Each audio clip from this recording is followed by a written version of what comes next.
अस्सलाम वालेकुम दोस्तों, उम्मीद है आप सब लोग खैर से होंगे। बात करेंगे वो तमाम दोस्त अब जो यूक्रेन या यूरोप या दीगर कंट्रीज़ में जाना चाहते हैं। इससे पहले 2 वीडियोस डाली थी वीज़ा के हवाले से। मिला जुला रिस्पांस मिला, स्पेशली लताड़ने वाले ज़्यादा मिले, उनका बहुत शुक्रिया। क्योंकि जो बंदा नेगेटिविटी फैलाता है हम उनसे बहुत ज़्यादा सीखते हैं। ठीक है जी। तो आप सबको भी इस चीज़ का पता है। एनी हो, तो बात की तरफ वापस आते हैं। कोई भी दोस्त जो यूरोप जाने का ख्वाहिशमंद हो, हर चीज़ लीगल होगी, तरीकाकार क्या है, छोटी मोटी इन्फॉर्मेशन जो है, जो बेसिक क्वेश्चंस होते हैं, आज आपके साथ वो शेयर करेंगे। वैसे मैंने टेम्पलेट भी बना दिया है, उसका लिंक जो है वो नीचे डिस्क्रिप्शन के अंदर डाल देंगे। इंग्लिश और उर्दू में आप दोनों में स्टडी कर सकते हैं। तो जितने भी दोस्त अब आप यूरोप जाना चाहते हो, अगर तो उनके पास स्टडी बैकग्राउंड अच्छा है, तो ओमान से या पाकिस्तान से, इंडिया, बांग्लादेश, कहीं से भी उनका डायरेक्ट वर्क परमिट भी लग जाएगा। हम अभी सिर्फ वर्क परमिट की बात कर रहे हैं। आपको यूक्रेन का वर्क परमिट मिल सकता है, आपको कनाडा का मिल सकता है, ऑस्ट्रेलिया का थोड़ा टफ है, लेकिन वो भी अगर आपका बैकग्राउंड काफ़ी अच्छा है, इट कैन बी। अच्छा जी, उसके बाद क्या है कि सारे आपके सर्टिफिकेट जो हैं वो होने चाहिए आपके पास। और मास्टर डिग्री है तो, बैचलर है तो, कोई डिप्लोमा है तो, कुछ भी है वो सब कुछ आपके पास होना चाहिए, वैलिड होना चाहिए, यानी ओरिजिनल होना चाहिए। और अगर अटेस्टेड है गवर्नमेंट की जानब से, दीगर अथॉरिटीज़ की जानब से, तो वेल एंड गुड। नहीं है तो फिर आपको बता दिया जाएगा, गाइड भी कर देंगे, उस हिसाब से आपने अपने डॉक्यूमेंट्स की अटेस्टेशन करवा लेनी है। अच्छा जी, उसके बाद क्या है कि अगर तो आपने यूरोप जाना है और आपके पास बहुत ज़्यादा यानी स्टडी बैकग्राउंड बहुत स्ट्रांग नहीं है, तो पहले आपको यूक्रेन जाना होगा। यानी मेनली कह लें कि हम पहले यूक्रेन भेजेंगे, वहाँ से आगे यूरोप का वीज़ा। क्योंकि यूक्रेन में रहते हुए जब आप लीगल हो जाएंगे यूक्रेन में, तो आपके चांसेस बढ़ जाते हैं कि आपको यूरोप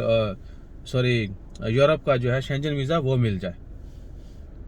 अच्छा, तो क्या है कि सबसे पहले आपने यूक्रेन जाना है। यूक्रेन जाने के लिए सिर्फ आपके पासपोर्ट की कॉपी चाहिए। लेकिन वो सेफ साइड, अगर आप चाहते हैं कि हमने यूक्रेन नहीं, हमने आगे भी जाना है, हमारे जरिए जाना है, क्योंकि बहुत सारे लोग ऐसे भी हैं जो कहते हैं कि भाई हमें सिर्फ यूक्रेन पहुंचा दें। क्योंकि बहुत सारे जिन लोगों ने ऑलरेडी इसके ऊपर काम किया हुआ है, उनको पता है इस चीज़ का। वो चाहते हैं कि यूरोप के करीब पहुंचे, आगे फिर वो अपना खुद ही कर लेते हैं।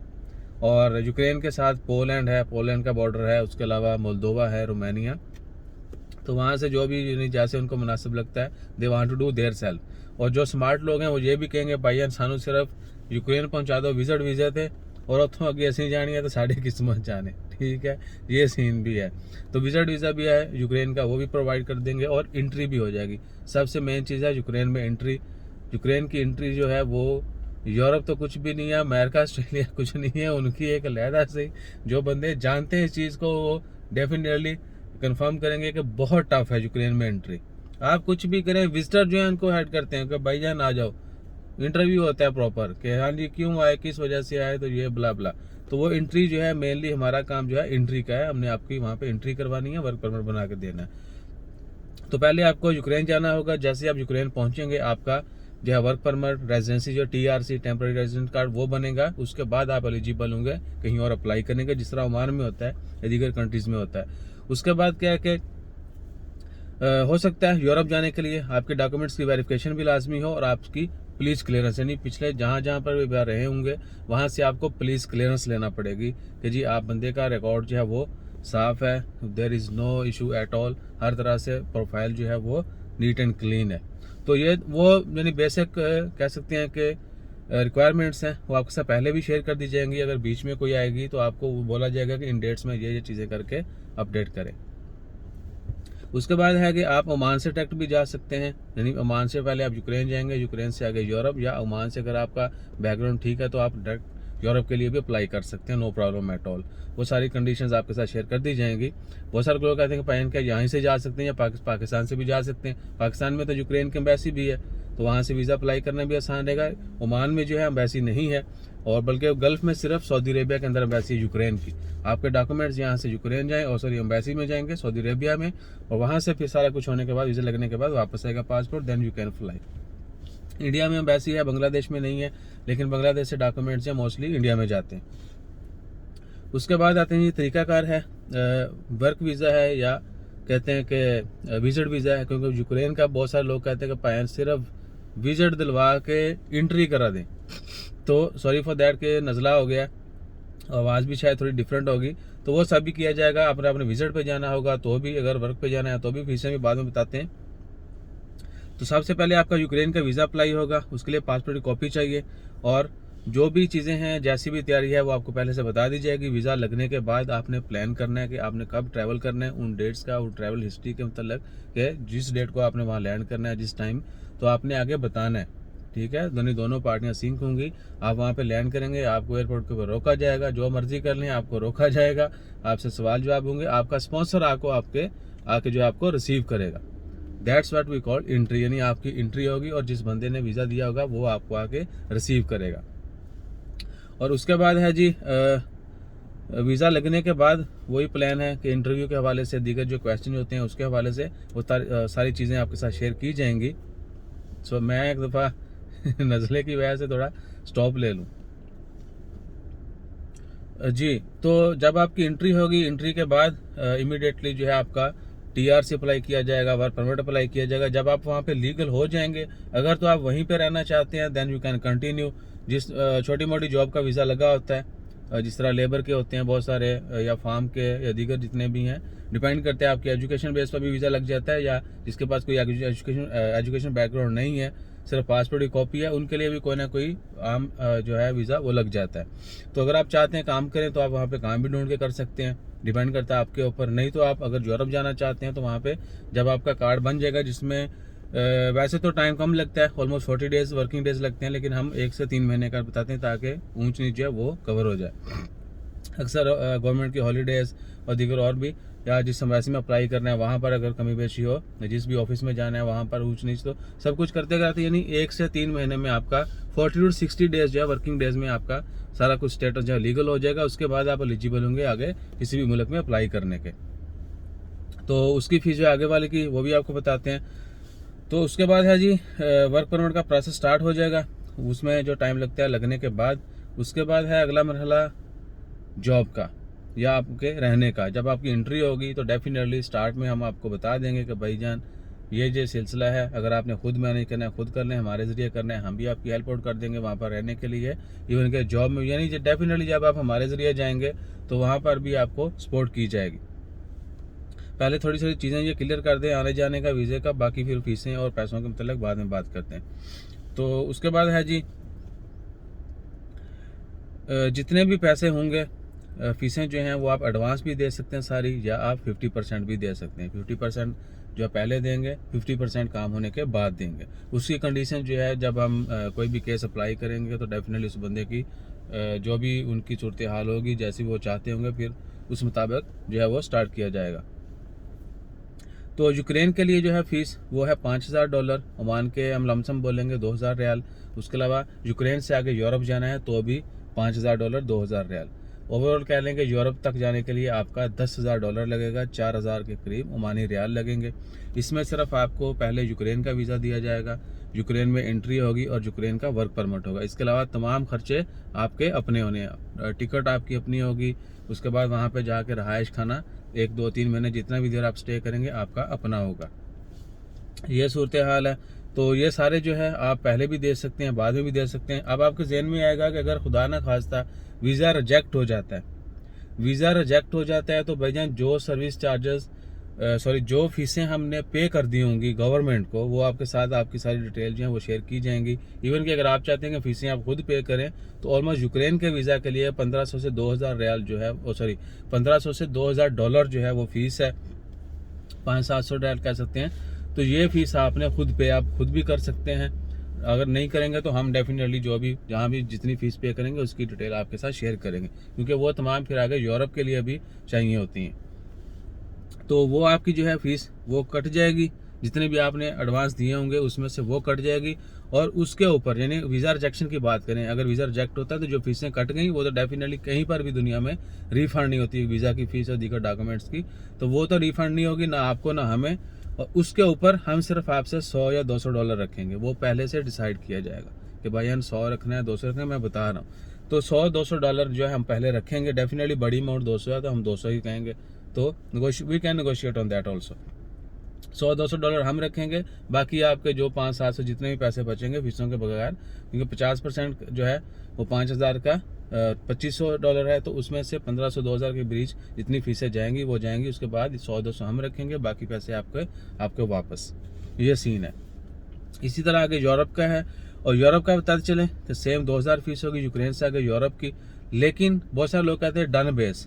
भजन डन बेस तब होता है जब आपका बैकग्राउंड अच्छा होगा, और उन तमाम के लिए आपने क्या करना है, अगर आपने वाकई यूरोप जाना है तो आपने अपने पासपोर्ट की कॉपी, अपने तमाम एकेडमिक डॉक्यूमेंट्स हमें सेंड कर देने हैं।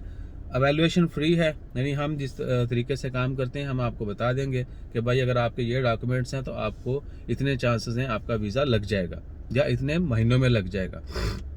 Sorry for that again.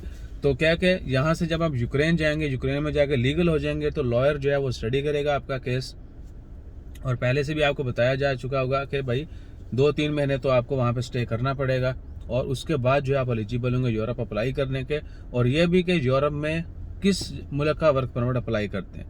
Time to time हर मुल्क जो है वो अपने वर्क परमिट ओपन करता है, जिस तरह पिछले 1-2 साल से पोलैंड में सबसे ज़्यादा वर्क परमिट ओपन किए जा रहे हैं और आवाम को हायर किया जा रहा है। लेकिन आपको पता है फिर बीच में इंग्लिश भी आ जाती है, दीगर बहुत सारे और भी आ जाते हैं। तो मोस्टली दोस्तों आप लेबर है या ड्राइवर्स हैं, बहुत सारे ड्राइवर्स हैं तो कनाडा भी जाना चाहते हैं, उनके मतलब भी डिटेल शेयर करते हैं। तो क्या कि अगर आपको अब स्टडी बैकग्राउंड इतना अच्छा नहीं है तो कोई भी छोटी मोटी जॉब्स हैं वो मिल जाती है।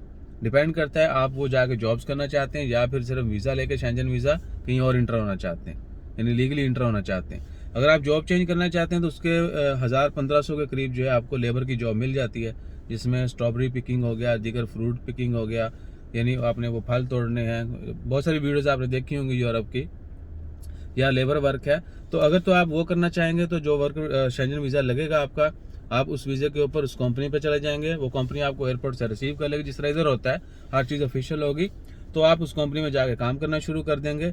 नहीं तो आपने कहना है जी हमें सिर्फ वीज़ा दो तो असी जानी है, तो साड़ी किस्मत जाने, आपने यूरोप इंटर हो जाना है। शेंजन वीज़ा होना है, जहाँ पर मर्जी आपका दिल करे आप जाएँ। तो ये सूरत हाल है। इसके अलावा फीसों के मतलब मैंने बता दिया कि $5000 यूक्रेन के वीज़ा के लिए है, 2000 ओमानी रियाल, और आप एडवांस भी दे सकते हैं 50% बाद में, और पाकिस्तान में दें, इधर दें, यूक्रेन में दें, कहीं पर भी आपने पैसे देने हों वो विल एक्सेप्ट दैट। उसके बाद क्या है कि वहाँ से अभी आगे यूरोप का भी इसी तरह 50% दे सकते हैं 50% काम होने के बाद। तो बाकी क्या है कि अगर आपके जहन में आएगा कि भाई 50% दे के वीज़ा लगा लेने हैं तो यूक्रेन इंटर होकर गया उससे आप ही डंकी मार लेंगे, तो भाई यूक्रेन में एंट्री हो, यूक्रेन में आपकी एंट्री लाजमी है, और एंट्री जिसने वीज़ा देना है उसी ने करवानी है। उसके बाद जब तक आप यूक्रेन में लीगल नहीं है then you are not eligible to apply officially, यानी कानूनी तौर पर अप्लाई नहीं कर सकेंगे। और क्या कि आपको फिर अपने अरबाब स्पॉन्सर की ज़रूरत होगी, वो आपका कार्ड बना के देगा, उसके बाद ही आप आगे अप्लाई कर सकेंगे। तो बाकी भी इसके अलावा जिनको जुगाड़ वुगाड़ का है वो भी उनकी मर्ज़ी।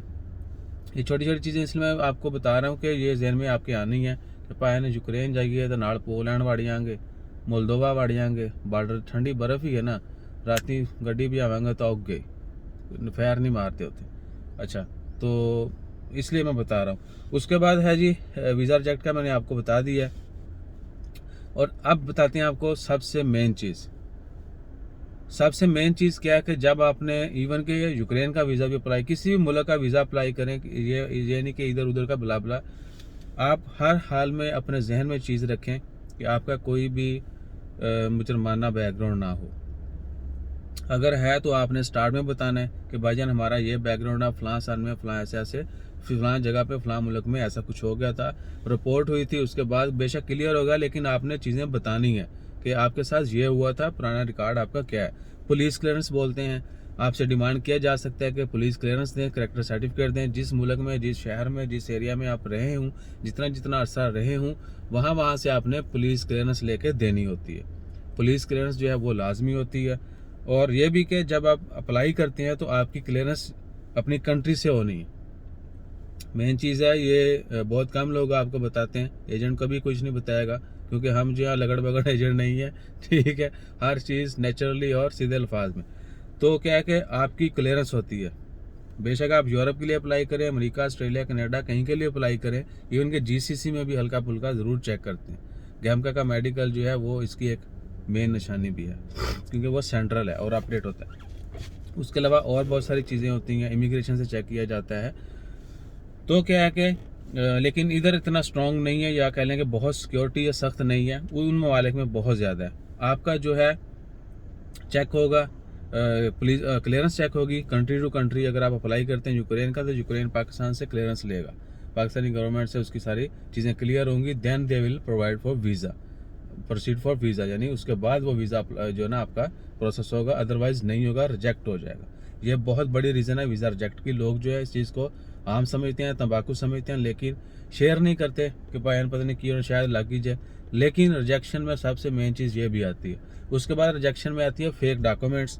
फेक डॉक्यूमेंट्स बनाएंगे, किसी को यानी राउट करने की कोशिश करेंगे तो भी बंदा फंस जाता है। लेकिन हमारा क्या है कि प्रॉपर लॉयर जो है वो इसमें इन्वॉल्व होता है, जो गवर्नमेंट के वकील हैं वो इन्वॉल्व होते हैं, वो केस स्टडी करते हैं और उसके बाद ही वो डिसाइड करते हैं कि वो will go head for this, otherwise no. वो आपको बता देंगे कि आपका वीज़ा अप्लाई नहीं होगा या हम नहीं कर सकते। यानी कानूनी तौर से जो है ना, यानी ये पेचीदगियाँ बुला तो आपको पहले से बता दिया जाएगा।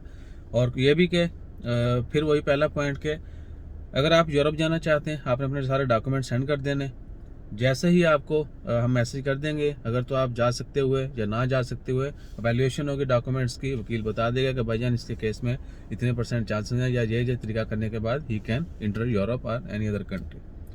तो इसके अलावा ये थी बचगाना है गुफ्तगू, यानी हम वो टेक्निकल नहीं बोलते भाई, सीधी सी बात है, नेचुरल है तो नेचुरली बोलना चाहिए।